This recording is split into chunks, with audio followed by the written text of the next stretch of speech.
और अब बारी है डिबेट नंबर 2 की। हम तो पूछेंगे हमारे कार्यक्रम में कालिख वाली काली राजनीति। जब जम्मू कश्मीर में बीफ की दावत देने वाले निर्दलीय विधायक रशीद इंजीनियर आज दिल्ली में थे और उनके चेहरे पर यहां दिल्ली पे कुछ लोगों ने कालिख पोत दी। ये घटना प्रेस क्लब में हुई जब वो एक प्रेस कॉन्फ्रेंस को संबोधित करने वाले थे। हिंदू सेना नाम के संगठन ने कालिख फेंकने की जिम्मेदारी ली है और इस सिलसिले में पुलिस ने 2 लोगों को गिरफ्तार किया है।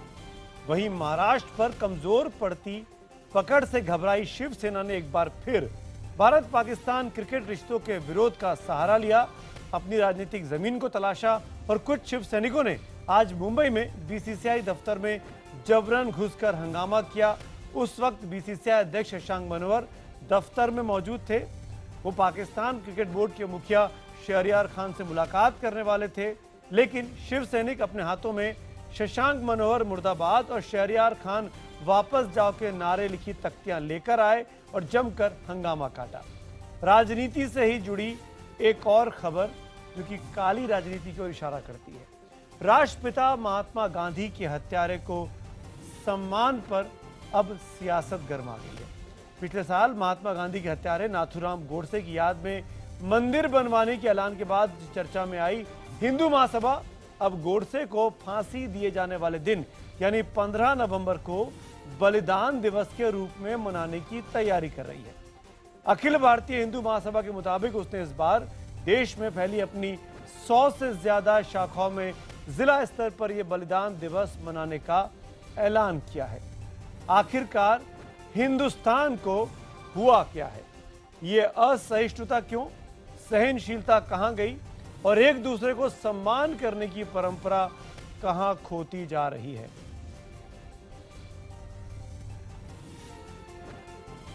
मुझे इनसे कोई जाती रंजिश नहीं है। सरकार से ये अपील करें से मोदी जी, अगर आप में जरा सी भी हिम्मत है तो आप इनको लगाम दीजिए। शिवसेना पाकिस्तान के बारे में देश भावना के साथ है, लोक भावना के साथ है और पाकिस्तान को हमारा विरोध जारी रहेगा। देश की आजादी में 100% हिंदू महासभा का योगदान है, ये भुला दिया गया है और तथाकथित महात्मा गांधी को राष्ट्रपिता का जो दर्जा दिया गया है वो कहीं औपचारिक नहीं है। ये सच्चाई देश की जनता के सामने लानी अनिवार्य है।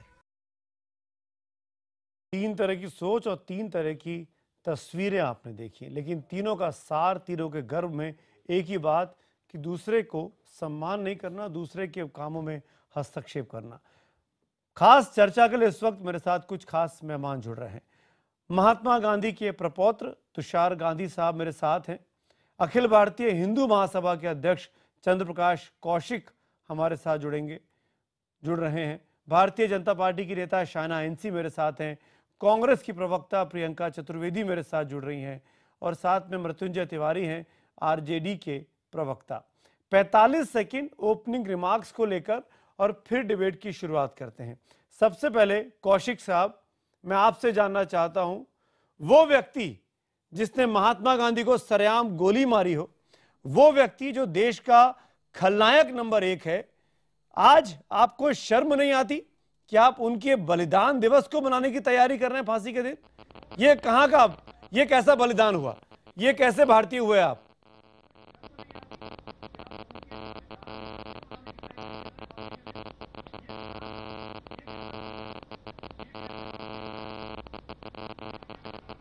जी सुमित जी, मैं पहले तो आपको बताना चाहता हूं कि महात्मा गांधी को पंडित नथुराम गोडसे ने गोली मारी, उनको फांसी की सजा हुई, सारा देश जानता है। लेकिन उन्होंने महात्मा गांधी को गोली क्यों मारी, उस हत्या के पीछे क्या वजह थी, ये आज तक सच्चाई देश की जनता के सामने नहीं आ पाई है और देश की जनता के सामने सच्चाई लाना हमारा कर्तव्य है। और हम चाहते हैं कि देश इस बात का फैसला करे कि वाकई में ही क्या नथुराम गोडसे ने महात्मा गांधी को गोली मारकर जनन अपराध किया था या वो देशभक्ति का परिचय उन्होंने दिया था। चलिए, आपने अपने बात की पूरा किया, मैं लौटूंगा आपके पास। 45 सेकंड है ओपनिंग रिमार्क्स को लेकर। तुषार गांधी, इस तरह की बातें हम हर साल सुनते हैं, लेकिन मैं आपसे ये जानना चाहूंगा, आज जब महात्मा गांधी के हत्यारे के फांसी वाले दिन को बलिदान दिवस के तौर पर मनाने की बात होती है, तो एक प्रपौत्र होने के नाते, उनका रिश्तेदार होने के नाते तुषार गांधी के मन पे क्या गुजरती है? तुषार।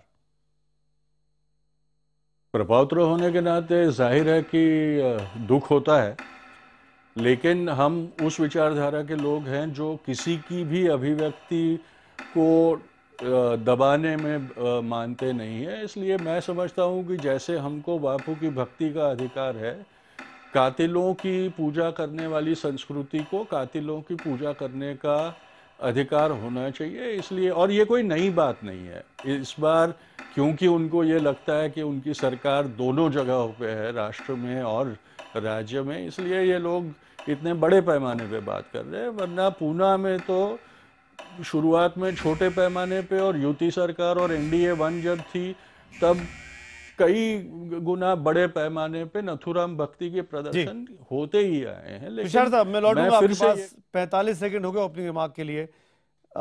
शाइना इनसे मैं आपसे पूछना चाहूंगा, बीजेपी की सरकार महाराष्ट्र में, बीजेपी की सरकार दिल्ली में, तो वो लोग जो कट्टरवादी हिंदू सोच के हैं, हिंदुस्तान के वो लोग जो अपने आप को असली सो कॉल्ड हिंदू कहते हैं, चाहे वो हिंदू महासभा हो, चाहे वो हिंदू सेना हो, उनके हौसले बढ़ते जा रहे हैं।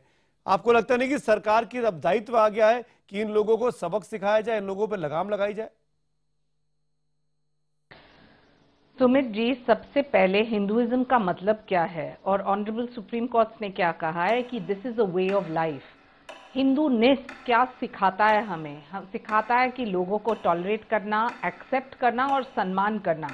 ये जितने भी फ्रिंज एलिमेंट्स की हम निंदा करते हैं, उनका भारतीय जनता पार्टी या सरकार से कोई लेना देना नहीं।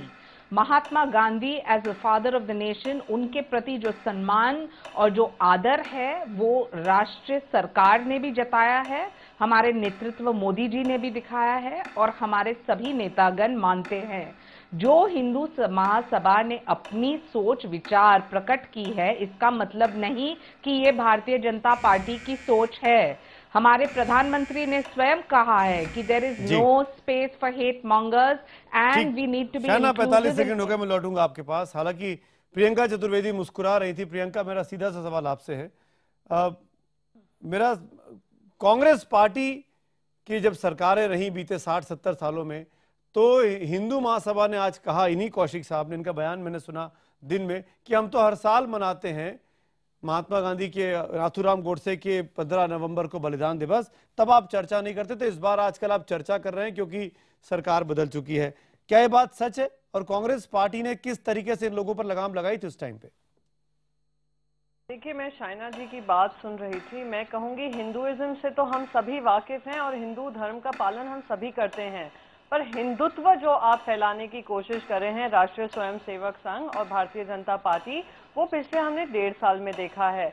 हमने देखा है कि किस तरीके से एक छोटी संस्था हिंदू महासभा, जिसको कोई पूछता तक नहीं था, उसने ये डिसीजन लिया कि मेरठ में वो गोडसे की स्टैच्यू लगाएंगे।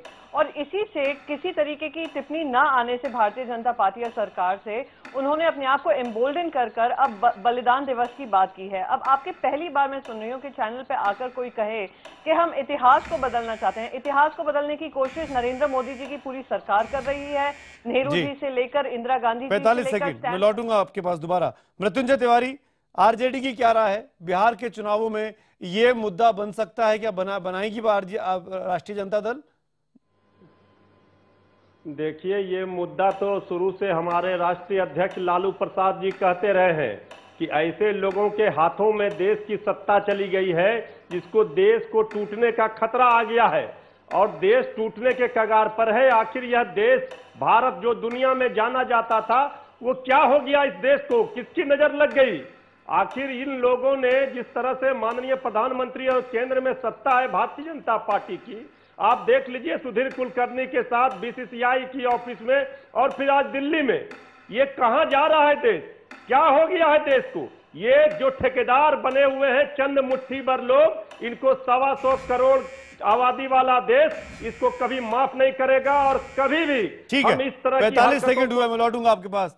शाइना, आपने सुनी होगी बातें मृत्युंजय तिवारी की। मेरे ख्याल से उन्होंने ज्यादा आसानी से इस चीज को समझाने की कोशिश की कि ये जो सो कॉल्ड, आप ही ने शब्द का इस्तेमाल किया, फ्रिंज एलिमेंट्स, इनकी वजह से वो भारतीय जनता पार्टी और आरएसएस की बदनामी हो रही है, क्योंकि आप इन पर कार्रवाई नहीं कर रहे हैं और इनके हौसले बढ़ते जा रहे हैं। ये मैं कौशिक साहब के सामने उनके मुंह पर बोल रहा हूं। बीजेपी को एक्शन लेना चाहिए सरकार चलाने के नाते।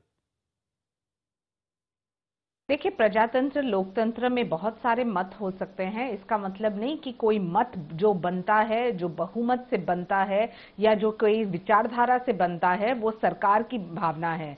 सरकार स्पष्ट रूप से सिर्फ काम करना चाहती है। मोदी जी ने खुद स्वयं कहा है, बहुत सारे उदाहरण उन्होंने दिए हैं जहां उन्होंने कहा कि जो सोच और विचारधारा सोचती है कि समाज में बंटवारा करें, उसकी एक्सेप्टेबिलिटी कहीं नहीं है।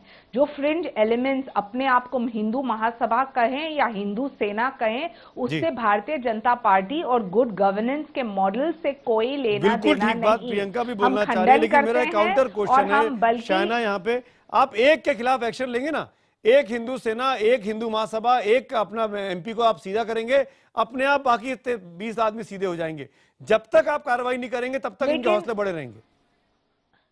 लेकिन कार्रवाई करना किस आधार पे, प्रजातंत्र में, लोकतंत्र में, ये भी, इसके ऊपर भी सुमित जी चर्चा कीजिए। हर कोई अपना मत प्रकट करे और हम कार्रवाई करते जाएं, उससे क्या, आप क्यों ये आपको और दे रहे हैं? आधार क्या चाहिए? चेहरे पर कालिक लगा देना, कानून तोड़ देना, अस्पताल में घुस जाना, बीसीसीआई के दफ्तर में घुस जाना, ये कितने आधार?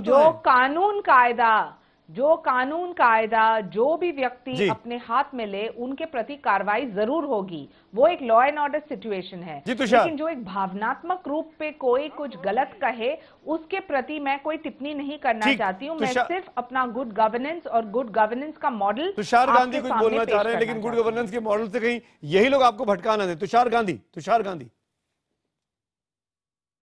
ये मैं सहमत नहीं हूं, क्योंकि जब वो मुख्यमंत्री थे तो गुजरात के मुख्यमंत्री खुद गोडसे की स्तुति वाले सम्मेलन में पूना में हाजिर रहे हैं, तो वो किस मुंह से इन लोगों की टिका भी कर सकते हैं या उसके ऊपर कार्रवाई कतई नहीं होनी चाहिए। जैसे हमें आज़ादी है बापू की स्तुति करने की, वैसे नथुराम के जो भक्त हैं, जो एक हथियारी संस्कृति के पुजारी हैं, उनको हथियारों की पूजा करने का अधिकार डेमोक्रेसी में होना चाहिए। किसी ने उसके ऊपर कोई रोक नहीं लगानी चाहिए। जनता तय करेगी कौन सच है कौन नहीं, जनता तय करेगी। चंद्रप्रकाश कौशिक जी, मेरा कहने का मतलब भी यही है जो तुषार जी ने कहा है कि जनता तय करेगी। आप बगैर जनता की राय के पहले ही आपने हिंदूवादी जितने संगठन हैं सबको कटघरे में खड़ा कर दिया। ये उचित बात नहीं है सुमित जी आपकी। पहले आप बात करते हैं कि हिंदू महासभा में बैन लगाने की या कार्य करने की। आज देश के अंदर हो क्या रहा है? क्या हिंदू महासभा पे ही बैन लगेगा? क्या ओवैसी ऐसे ही बोलता रहेगा? हिंदू महासभा इस देश में आप जानते हैं, जम्मू कश्मीर हिंदू महासभा की प्रॉपर्टी को लेकर एक विधायक खरेआम ये बोलता है कितने हिंदू महासभा के अध्यक्षों को मैं जानता हूं। हर आदमी अपने आप को हिंदू महासभा का अध्यक्ष बोल के हमारे स्टूडियो में आने की कोशिश करता है। आप जानते हैं इस बात को? नहीं तो फिर आपने बुलाया क्यों? सबको बुलाइए ना, ये तो अच्छी बात है ना। हिंदू महासभा की तरक्की हो रही है, हिंदू महासभा के कदम आगे बढ़ रहे हैं, हिंदू महासभा एकजुट हो रही है, हिंदू महासभा के पूरे देश भर में जिला इकाइयां हैं। और ये भी आप देख लेना, आप ये देख लेना 15 नवंबर को कि कौशिक के नेतृत्व में, मैं क्या कह रहा हूँ, चुनाव भी लड़ेंगे, चुनाव की बारी आएगी तो अभी तुम देख रहे हैं, निर्णय कर रहे हैं कि हिंदूवादी सरकार बनी है। अगर वो अपने हिंदूवादी लोगों ने उनको वोट देके मोदी जी को प्रधानमंत्री बनाया है, गांधी हिंदू नहीं है? क्या शायना इनसे हिंदू नहीं है? सिर्फ चंद्रप्रकाश कौशिक हिंदू है? ये क्या बात है? नहीं, सारे के सारे ये नहीं। मैं क्या कह रहा हूँ, क्या ओवैसी हिंदू है? क्या आजम खान हिंदू है? क्या ये जम्मू कश्मीर में गाय मांस खाने वाला ये हिंदू है? हिंदू की बात करते हैं आप। हिंदू के भेष में भी तो आजकल बहरूपी आ गए हैं। अरे कौशिक साहब, आप ही की सरकार में, ये सरकार तो आपकी है ना, भारतीय जनता पार्टी की जो सरकार, इसको आप अपनी सरकार बोलते हैं कि नहीं बोलते हैं? नहीं, बिल्कुल बोलते हैं और हमें आशा है और पूर्ण विश्वास भी है मोदी जी के ऊपर। इसी सरकार के मंत्री हैं वो केंद्रीय गृह राज्य मंत्री किरण रिजिजू, पब्लिक में बोला उन्होंने कि वो भी बीफ खाते हैं। क्या करेंगे उनके साथ? आप क्या करेंगे कौशिक साहब? उनका भी जब मौका लगेगा तो उनका भी मुकाबला करेंगे। आप अपने मंत्री का मुकाबला करेंगे और मौका मिला तो हम उनका भी मुकाबला करेंगे। गाय खाने वाले को देश में रहने की इजाजत नहीं दी जाएगी। शायना, सुना आपने? यही लोग आपकी मुसीबत बनने वाले हैं। देखिए, मैं ज्यादा टिप्पणी न करते हुए मैं डिफ्लेक्ट नहीं होना चाहती हूँ। हम क्या बोलते हैं कि गवर्नेंस यानी कि हर कोई को वो पर्दे में लाएं, इंक्लूसिव रहें। ये बयानबाजी हमने बहुत सुना है। बयानबाजी से कोई भारतीय जनता पार्टी या सरकार का लेना देना नहीं। जिसकी भावना है वो भावना और विचारधारा जरूर प्रकट कर सकते हैं, क्योंकि लोकतंत्र प्रजातंत्र में ये उनका हक बनता है। लेकिन कार्रवाई किस आधार पर, कार्रवाई जब कोई कानून कायदे अपने हाथ में ले, जब तक कानून कायदा का सवाल नहीं उठता है, मुझे नहीं लगता है कहना चाहूंगी बयानबाजी तो हमने प्रधानमंत्री की भी सुन ली है, बयानबाजी हमने संजीव बलियान की सुनी, हमने डॉक्टर महेश शर्मा की सुनी, हमने योगी आदित्यनाथ की सुनी, हमने साक्षी महाराज की सुनी। हमने एक्शन कहीं नहीं देखा। आपने क्या नरेंद्र मोदी जी की सुनी या नहीं? ये आप सुनना नहीं चाहते? हाँ बिल्कुल, आवाज सुनी, एक्शन कहीं नहीं देखा। तो अगर आप किसी तरीके का एक्शन अपने खुद के, और मैं फिर से दोहराऊंगी, इनको फ्रिंज एलिमेंट्स कहना बंद करिए, इनको फ्रिंज एलिमेंट्स कहना बंद करिए। ये मेनस्ट्रीम पॉलिटिशियंस हैं जो एमपी और एमएलए की बात करते हैं, उनका भारतीय जनता पार्टी से कोई लेना देना नहीं, सरकार के साथ कोई लेना देना नहीं। आप चाहेंगी कि आप ये पोजीशन करें, लेकिन ये जनता जानती है, जनता जानती है कि अगर ये कहते हैं कोई एक्शन लायक नहीं है, उन्होंने आग नहीं लगाई है मुजफ्फरनगर में, भारतीय जनता पार्टी का कोई लेना देना नहीं है। हमारा लेना देना है तो विचारधारा से और राष्ट्रीय स्वयंसेवक संघ से, जो एक नेशनलिस्टिक ऑर्गेनाइजेशन है। आप इतिहास पढ़िए और आपको पता चलेगा कि उनसे भी कोई लेना देना नहीं है। तो मैं चाइना एनसी कह सकती हूँ, देश का आने वाला समय हमारे लिए बहुत ही दुखदजनक होने वाला है। अगर दादरी लिंचिंग में से 11 से जो 8 पकड़े गए हैं वो भारतीय जनता पार्टी के सदस्य हैं। दादरी लिंचिंग के बारे में मुजफ्फरनगर में उसमें समाजवादी पार्टी को कुछ नहीं पूछते हैं।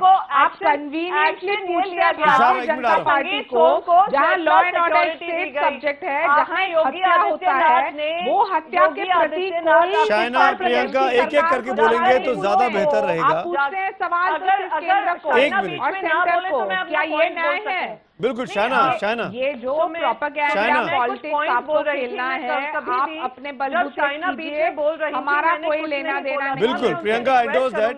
शायना वेट करिए, प्रियंका की बात पूरी होने दीजिए। की सहमति नहीं है, बोलिए प्रियंका। तकलीफ हो गई है इस देश में रहकर कि डिफरिंग पॉइंट ऑफ व्यू अगर कोई देने की कोशिश करेगा तो ये लोग उनको चुप करने की कोशिश करेंगे। ये हाल आज देश का भी है, बिल्कुल। और आज चाइना एनसी उसका बिल्कुल एक रिफ्लेक्शन, और नहीं बिल्कुल डिफ्लेक्ट नहीं कर रही हूँ मैं, आपसे क्लियरली पूछ रही हूँ। आप कर रहे हैं। जस्टिस विष्णु सहाय ने भारतीय जनता पार्टी को गुनहगार माना है मुजफ्फरनगर रायट्स में। आपने 11 दादरी लिंचिंग के 11 में से जो पकड़े गए हैं, 8 लोग भारतीय जनता पार्टी के सदस्य हैं। संगीत अनफॉर्चुनेट है। आप राय जब सवाल यहाँ है हिंदू महासभा की विचारधारा को लेकर, हिम्मत रखिए। शायना जी, प्रियंका जी, एक मिनट में आप दोनों से इस डिबेट को बाहर निकालता हूँ। तुषार गांधी, मृत्युंजय तिवारी भी मेरे साथ है, कुछ बोलना चाह रहे हैं। तुषार गांधी,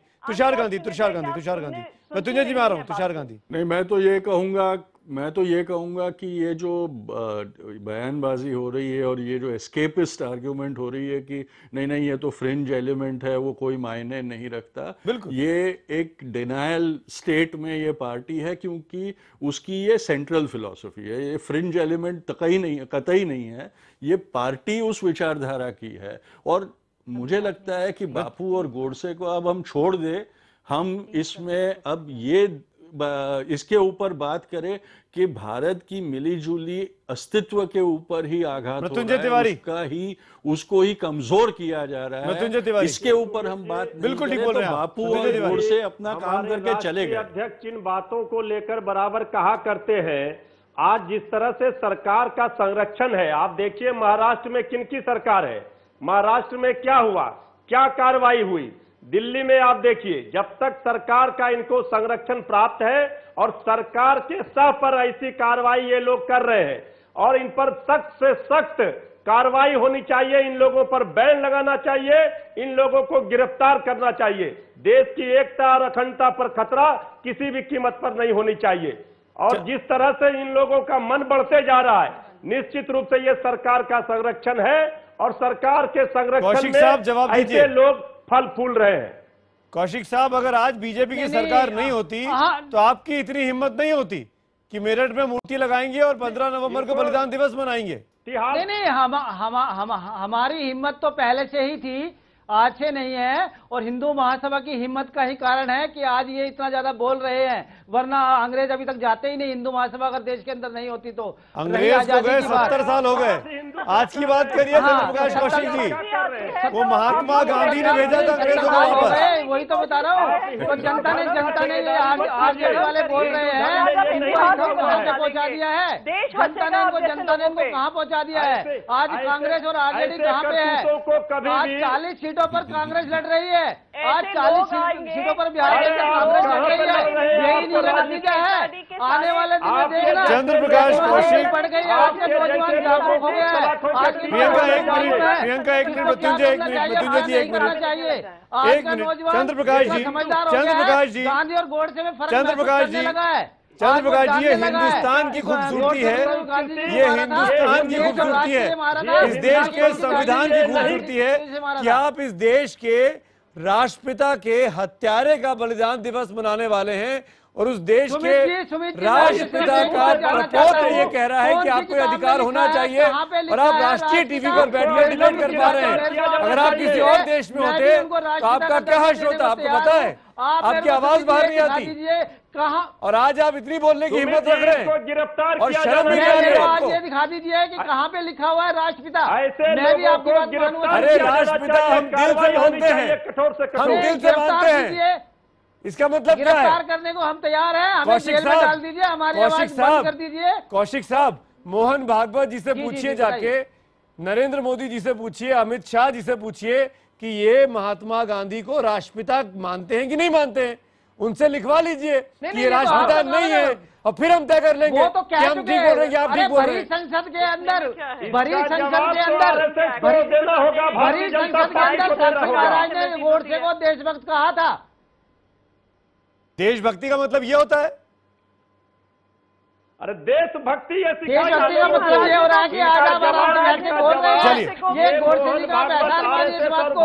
अगर वो गांधी जी को नहीं मारे होते तो देश आज ये बोल नहीं सकते थे। चलिए कौशिक साहब, आज देश का इस्लामीकरण हो चुका कौशिक पूरा। साहब, तुषार जी, प्रियंका जी, मृत्युंजय जी, शुक्रिया आप सब। कहता हूँ कि ये लोगों को मैं माफी चाहूंगा तुषार, मैं आपसे निवेदन करता हूँ, मैं माफी चाहूंगा, वक्त की कमी थी मेरे पास, मुझे इस डिबेट को वाइंड अप करना पड़ेगा। लेकिन ये वाकई में हिंदुस्तान को क्या हो गया है, हिंदू के नाम पर, हिंदूवादी ताकतों के नाम पर जो कुछ हो रहा है बीते कुछ दिनों में, वो बातें सोचने पर मजबूर करती हैं और साथ ही ये भी सोचने को मजबूर करती हैं कि आखिरकार क्यों ये ताकतें अब इतनी हिम्मत दिखा रही हैं। क्या इन ताकतों को दबाया गया था? क्या ये ताकतें परेशान थी या ये ताकत अपनी नहीं मिली ताकत का नाजायज फायदा उठा रही है?